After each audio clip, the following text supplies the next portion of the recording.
Buenos días, Espíritu Santo. Capítulo 2. Desde Jaffa hasta lo último de la tierra. Fue en diciembre de 1952 en Jaffa, Israel, Clemens Hinn, a punto de dar a luz su segundo hijo. Estaba en el hospital mirando a través de la ventana de su cuarto de maternidad, una vista hermosa. Las aguas azul oscuro del Mediterráneo se extendían interminablemente, pero el corazón de esta mujercita de descendencia armenia estaba turbado. Ella estaba destruida por la amargura, el temor y la vergüenza.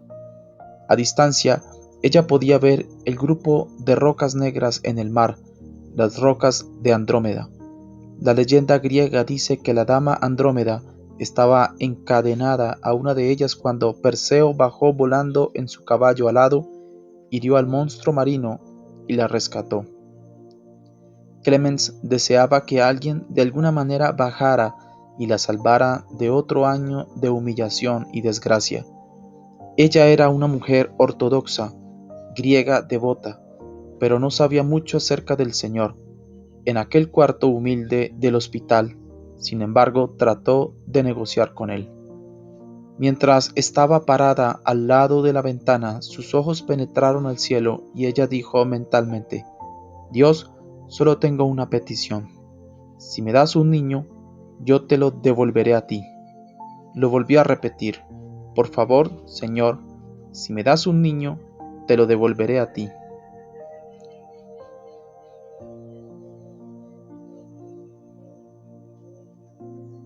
Jaffa, 6 bellas rosas. El primer niño nacido a Costandi y Clemens Hinn fue una niña encantadora llamada Rose, pero en la testaruda cultura del Medio Oriente, y especialmente en la tradición de los antepasados de Hinn, el primogénito debía haber sido un hijo y heredero. La familia de Costandi, emigrantes a Palestina de Grecia, comenzaron a perseguir a Clemens por su fracaso en producir un niño.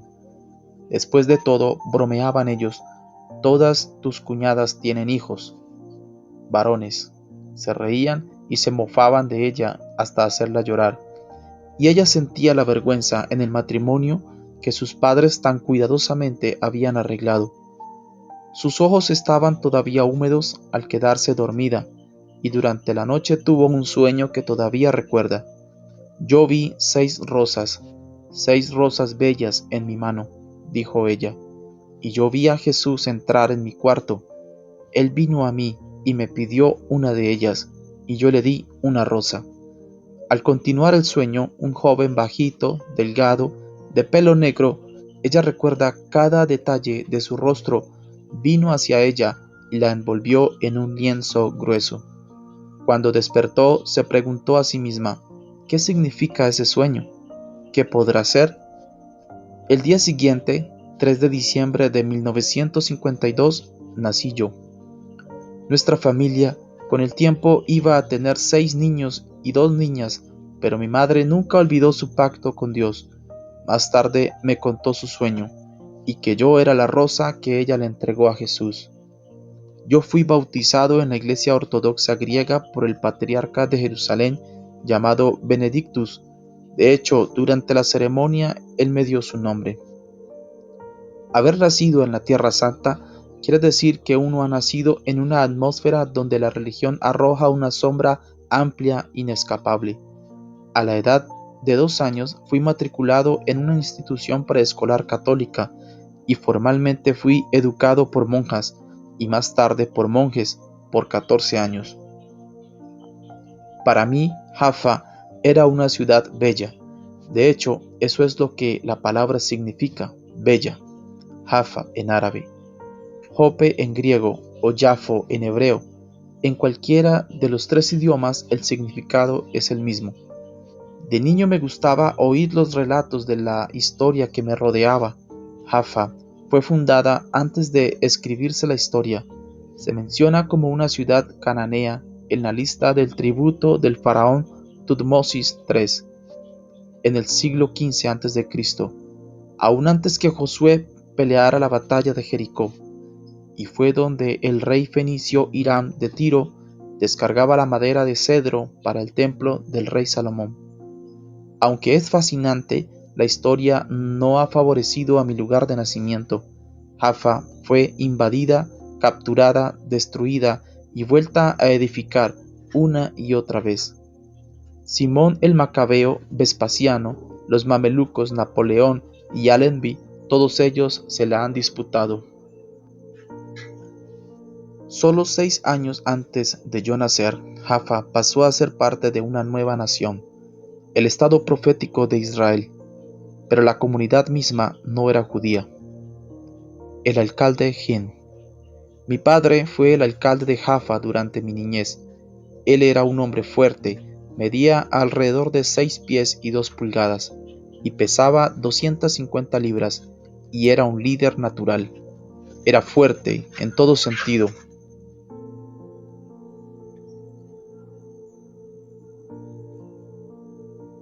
Física, mental y volitivamente. Su familia vino de Grecia a Egipto antes de establecerse en Palestina, pero ser de cualquier otro lugar era común allí. La Jaffa de mi niñez era en realidad una ciudad internacional. Bajando por la calle Raziel hasta la Plaza de la Torre, donde está la torre del reloj de jubileo de Abdul Hamid, la cárcel de paredes de piedra y la gran mezquita, construida en 1810, yo podía oír a la gente hablar en francés, búlgaro, árabe, yiddish y otras lenguas, y en los kioscos y cafés al aire libre podía tomar una muestra de baklava, slavilla, falafel, sum y docenas de otras golosinas. Así que allí estaba yo, nacido en Israel, pero no judío, criado en una cultura árabe, pero no árabe de origen, asistiendo a un colegio católico, pero criado como ortodoxo griego. Los idiomas son fáciles en esa parte del mundo. Yo creía que para todo el mundo era normal que hablase 3 o 4 idiomas.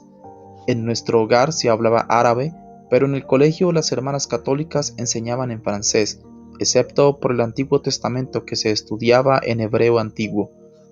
Durante mi niñez, los 100.000 habitantes de Jaffa colindaban con la creciente población de los judíos de Tel Aviv al norte.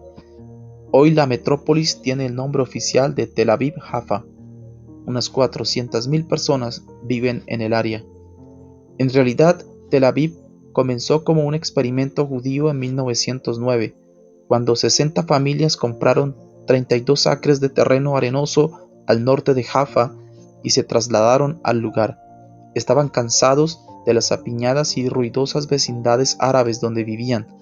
La expansión continuó hasta que Tel Aviv vino a ser la ciudad más grande en Israel. Aunque mi padre no era judío, los líderes israelitas confiaban en él, y ellos estaban contentos de tener a alguien en Jaffa que pudiera relacionarse con una comunidad tan internacional. Nosotros estábamos orgullosos de su círculo de amigos, que incluía a muchos líderes nacionales. A él se le pidió que fuera embajador de Israel en naciones extranjeras, pero decidió quedarse en Jaffa. Sin embargo, había poco tiempo para la familia. De hecho, no puedo decir realmente que yo conocía a mi papá en aquel tiempo. Parecía que él siempre estaba asistiendo a una función oficial o a una reunión importante. Él no era una persona expresiva, solo estricta, y raras veces tenía demostraciones físicas de afecto. Mi madre, sin embargo, suplía todo eso. Eso también era parte de la cultura. Los hombres eran hombres. Vivíamos cómodamente. La posición de papá en el gobierno hizo posible que tuviéramos un hogar en los suburbios. Era un hogar maravilloso, que tenía una tapia alrededor con vidrios arriba para seguridad. Mi mamá era una ama de casa en todo el sentido de la palabra. Criar aquella prole de pequeños Jin era un trabajo de tiempo completo. Un capullo católico. Al continuar mi educación, yo me consideraba ser católico. El proceso comenzó bien temprano. El colegio preescolar al que asistí era más como un convento. La misa se celebraba regularmente, Mis padres no protestaron porque una educación privada católica era considerada la mejor disponible. Durante la semana estudiaba con monjas y los domingos iba a la iglesia ortodoxa griega con mamá y papá. Pero eso no se consideraba un problema principal en la políglota Jaffa. Lealtad a una iglesia en particular no parecía tan importante.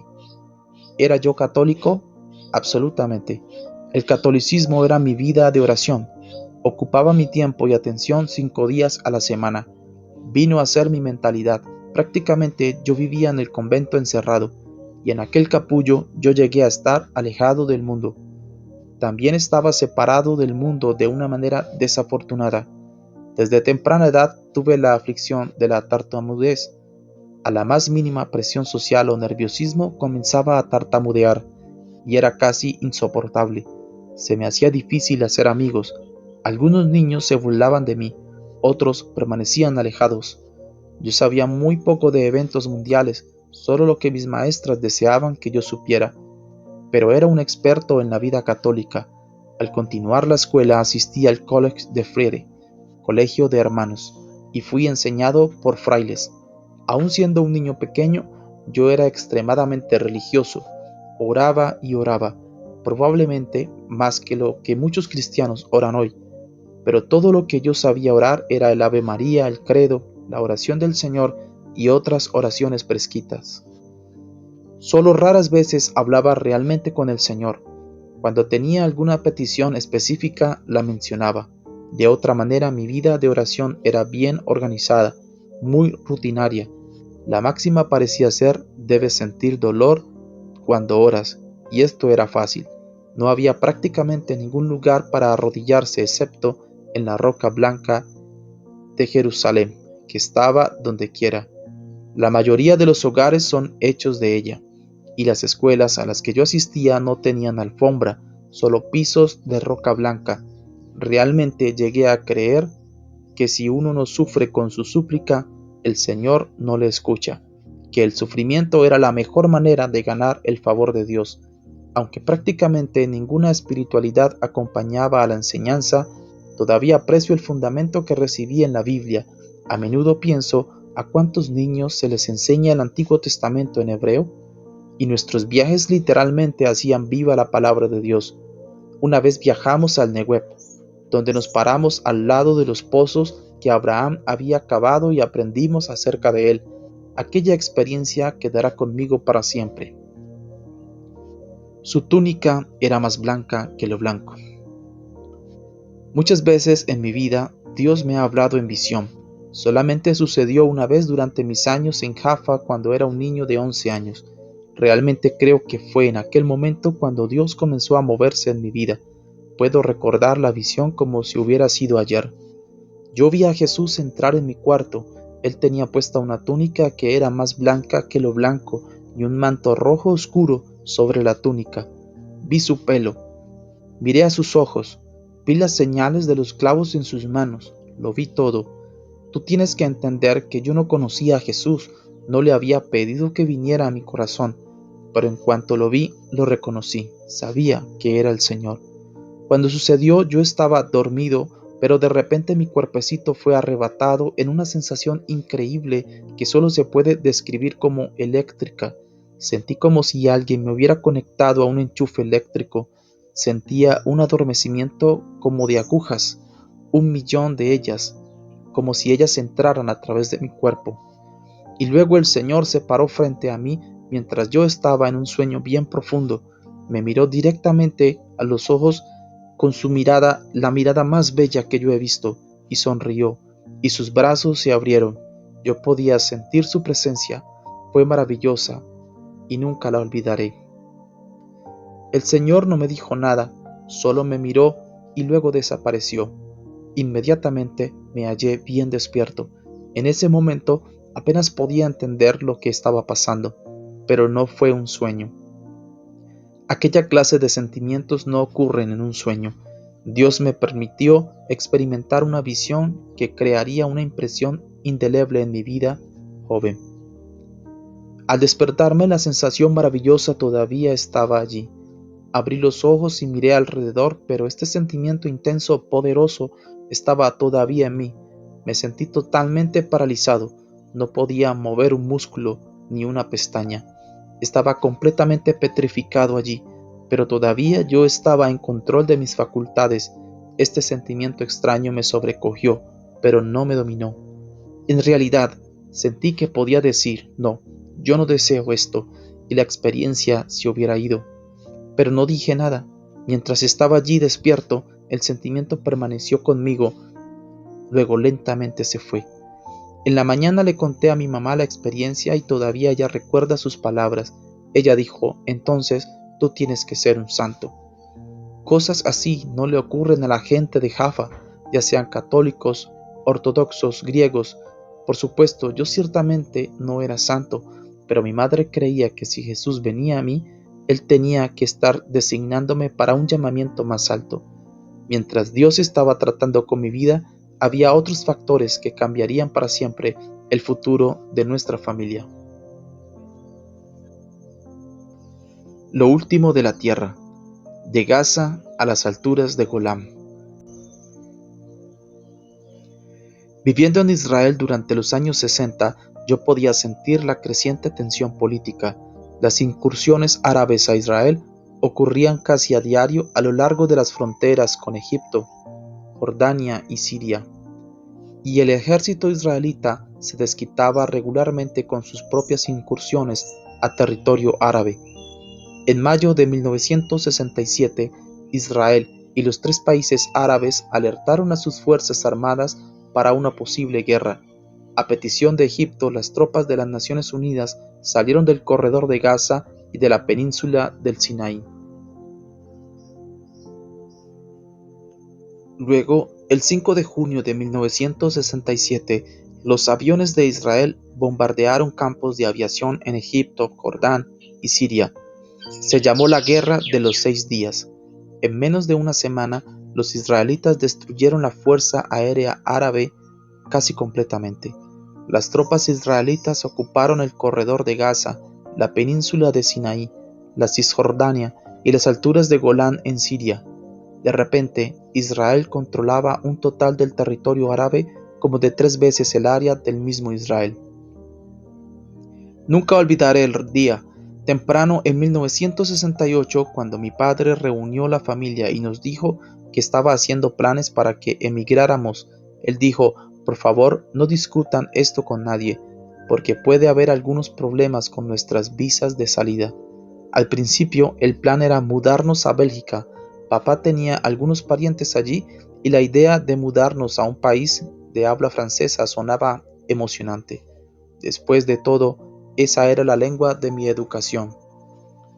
Entonces una mañana, un agregado de la embajada canadiense vino a nuestro hogar y nos enseñó una película corta de la vida en Canadá.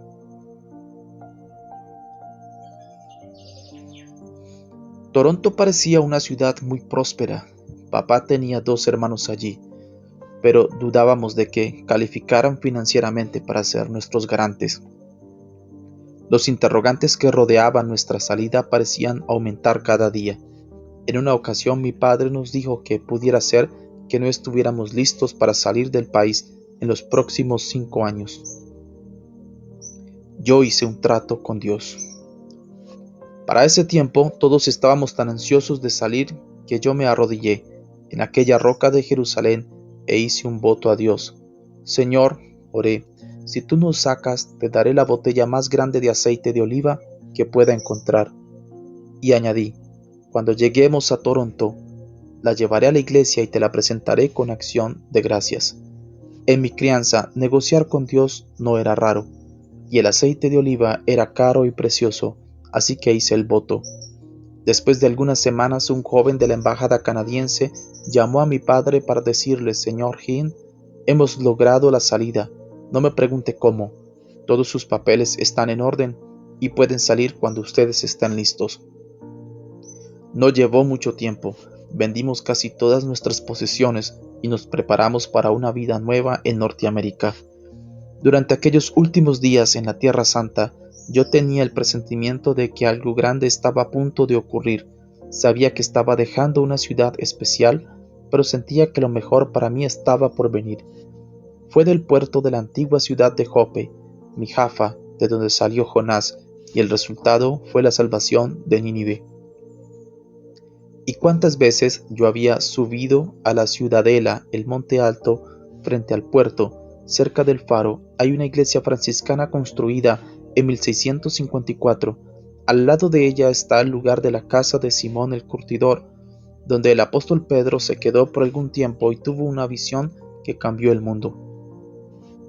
Oyó la voz de Dios diciéndole que recibiera a los gentiles, tanto a los judíos en la iglesia.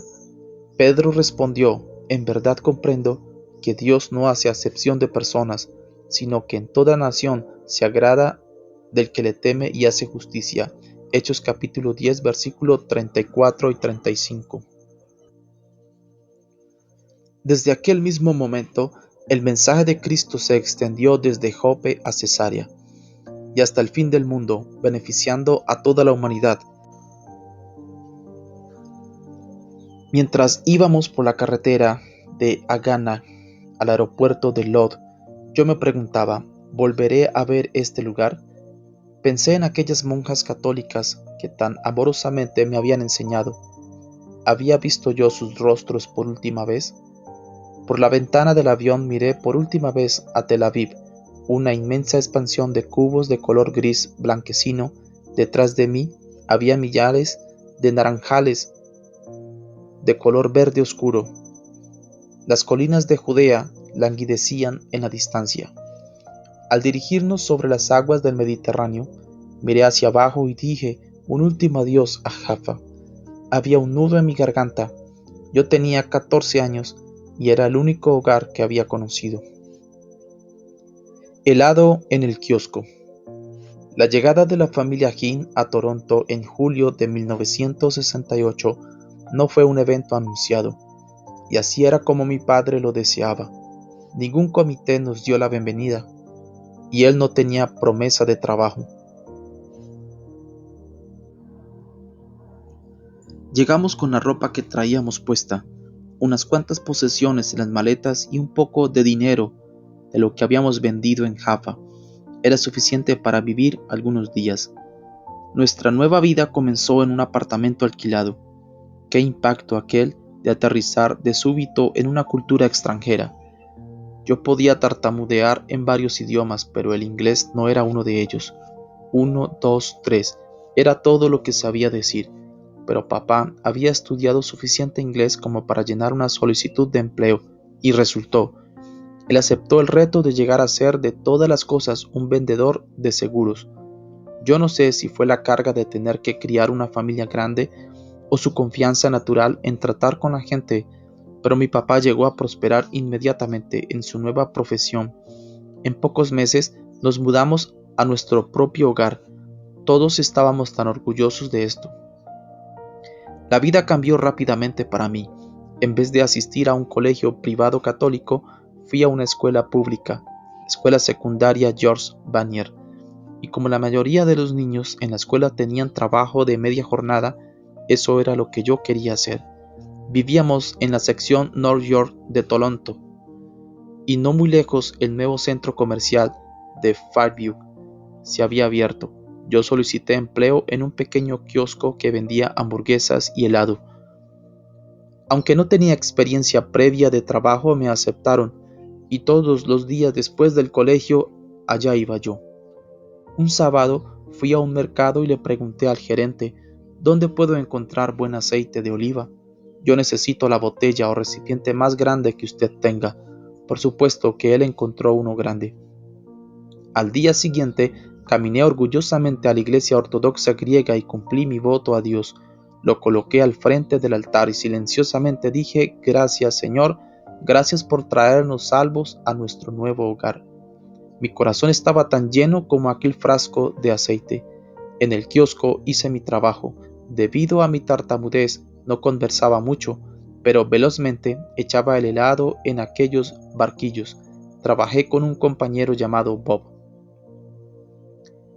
¿Habría perdido Bob la razón? Nunca olvidaré el día de 1970 cuando fui a trabajar y encontré que Bob había hecho algo muy extraño. En todas las paredes de aquel pequeño kiosco había puesto pedazos de papel con versículos de la Escritura. Yo pensé que había perdido la razón. Yo sabía que él era cristiano. Él me lo había dicho. ¿Pero no iba esto demasiado lejos? Me dije a mí mismo. ¿Por qué está haciendo esto? ¿Será por mí? Probablemente yo conozca las Escrituras mejor que él. Finalmente le pregunté cuál es el propósito de todos esos pedazos de papel. Instantáneamente comenzó a testificarme. Pensé que nunca pararía, y cuando terminó decidí mantenerme lo más lejos que pudiera de este compañero loco. Por mucho tiempo traté de evadirlo, pero era casi imposible. Después de todo teníamos que trabajar juntos. Una y otra vez él traía el tema de la religión, pero era más que eso. Él quería hablar sobre el nuevo nacimiento, una frase que no estaba en mi vocabulario limitado, tampoco en mi punto de vista de la escritura. Finalmente Bob dejó de trabajar en el kiosco, pero muchos de sus amigos estaban en mi colegio. Y por los próximos 2 años yo hice todo lo que pude por evadirlos. Pensé, son un montón de cosas raras, se veían extraños, hablaban extraño, eran completamente opuestos a las monjas que me habían enseñado. Durante mi último año en George Vanier, por segunda vez en mi vida tuve un encuentro con el Señor. Él vino a mi cuarto y me visitó.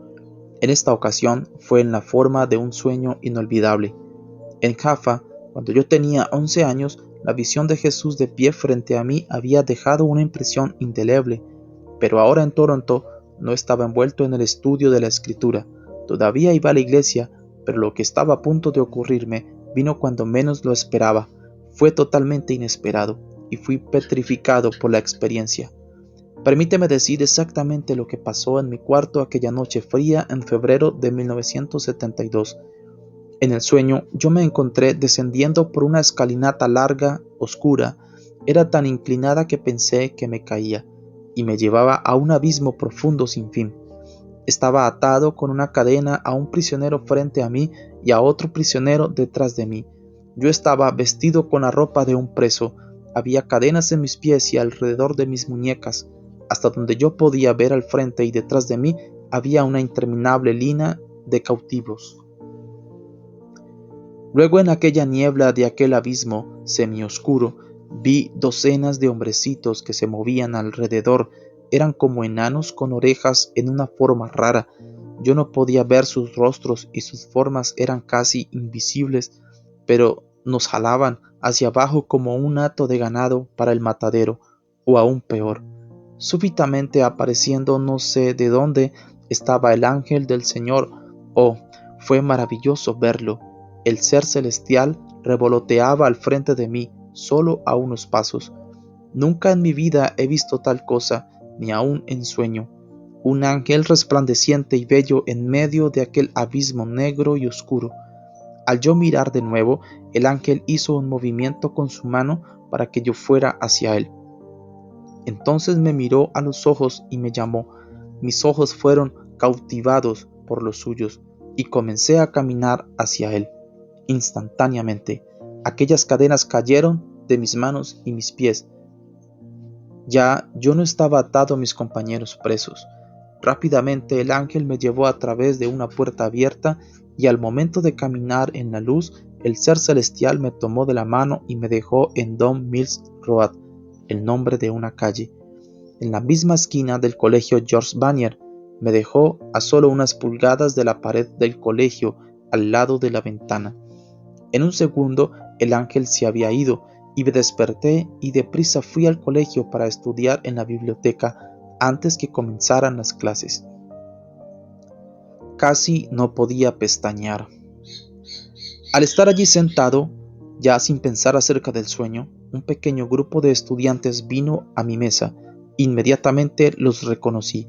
Eran los que habían estado molestándome con toda esa plática de Jesús. Me pidieron que me uniera a ellos en la reunión de oración de la mañana. El salón estaba al salir de la biblioteca y pensé, bueno, me los quitaré de encima. Una reunioncita de oración no me va a hacer daño. Yo dije, está bien, y caminaron conmigo al salón. Era un grupo pequeño, solo 12 o 15 muchachos, y mi silla estaba en el centro. De repente, Todos enteros levantaron las manos y comenzaron a orar en algún idioma extraño. Yo ni aún cerré mis ojos, casi no podía pestañear.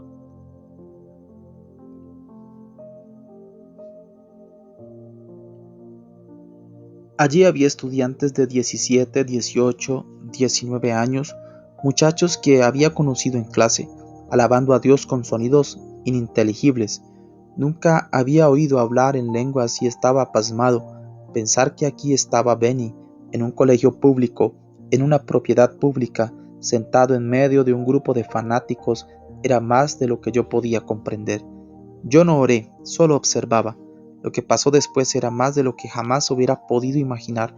Me sobrevino una ansia repentina de orar, pero realmente no sabía qué decir. Dios te salve María, parecía inapropiado para lo que yo estaba sintiendo. Nunca me habían enseñado la oración del pecador. En ninguna de mis clases de religión, todo lo que podía recordar de mis encuentros con la gente de Jesús era la frase: tú tienes que conocer a Jesús. Aquellas palabras parecían fuera de lugar para mí porque yo creía que lo conocía. Fue un momento embarazoso. Nadie estaba orando conmigo, ni aun por mí. Sin embargo, estaba rodeado por la atmósfera espiritual más intensa que jamás había sentido. ¿Era yo un pecador? No lo creía. Yo era un niñito bueno católico que oraba todas las noches y confesaba los pecados, ya sea que lo necesitara o no. Pero en aquel momento cerré los ojos y dije 5 palabras que cambiaron mi vida para siempre. En voz alta dije: Señor Jesús, ven otra vez. No sé por qué las dije, pero eso fue todo lo que salió de mi boca. Repetí aquellas palabras una y otra vez: Señor Jesús, ven otra vez. Señor Jesús, ven otra vez. ¿Pensaba que Él había dejado mi casa o salido de mi vida?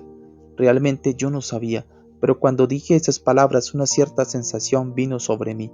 Volví a sentir el adormecimiento que sentí cuando tenía 11 años. Era menos intenso, pero podía sentir el voltaje de aquella misma fuerza que salía a través de mí. Lo que realmente sentí, sin embargo, fue que aquel arranque de poder me estaba limpiando instantáneamente de adentro hacia afuera. Me sentía absolutamente limpio, inmaculado y puro. De repente vi a Jesús con mis propios ojos. Ocurrió en un momento. Allí estaba, Él, Jesús. Las 8 menos 5. Los estudiantes a mi alrededor no podían saber lo que estaba pasando en mi vida. Todos estaban orando. Luego, uno por uno, comenzaron a salir del salón para sus clases. Eran las 8 menos 5 de la mañana. Por ese tiempo yo estaba sentado allí llorando, no sabía qué hacer o decir. En aquel momento no lo entendía, pero Jesús se hizo tan real para mí como el piso que estaba debajo de mis pies. Realmente yo no oré, sino esas 5 palabras, pero sabía sin lugar a dudas que algo extraordinario había pasado en aquella mañana de febrero. Casi se me hizo tarde para la clase de historia. Era una de mis asignaturas favoritas. Estábamos estudiando la Revolución China, pero ni siquiera podía escuchar al maestro. No recuerdo nada de lo que se dijo. La sensación que comenzó aquella mañana no me dejaba. Cada vez que cerraba los ojos, allí estaba Él, Jesús, y cuando los abría, todavía Él estaba allí. La visión del rostro del Señor no me dejaba. Todo el día lo pasé llorando, y la única cosa que podía decir era: Jesús, yo te amo. Jesús, yo te amo. Al salir del colegio y comenzar a caminar por la acera hacia la esquina, miré a la ventana de la biblioteca y entonces me di cuenta de todo el asunto. El ángel, el sueño, todo fue real otra vez. ¿Qué estaba Dios tratando de decirme? ¿Qué le estaba pasando a Benny?